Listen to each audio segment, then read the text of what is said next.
Guys, आपको वो गजनी याद है जिसे शॉर्ट टर्म मेमोरी लॉस था?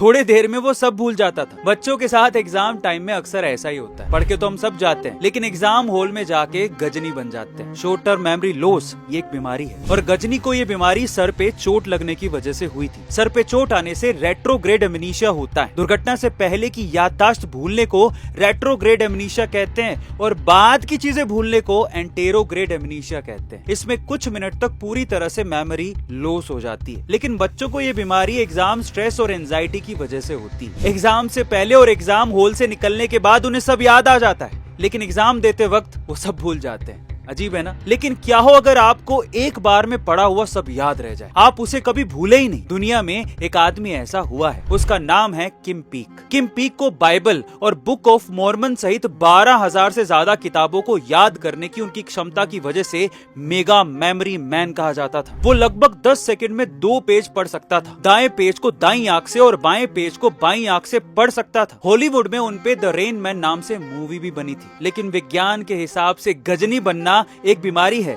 तो सब कुछ याद रहना भी एक बीमारी है। तब उन्हें लोग मूर्ख विद्वान के नाम से जानते थे। वैज्ञानिक कहते हैं कि पीक को सेरिबेलम डिसऑर्डर था। कॉर्पस क्लोसम तंत्रिकाओं का वो बड़ा बंडल जो बाएं दिमाग को दाएं दिमाग से जोड़ता है, पीक के दिमाग से गायब था। यानी एक आम आदमी, स्वस्थ आदमी वही है जिसे लिमिट में याद रहे और बाकी सब वो भूल जाए।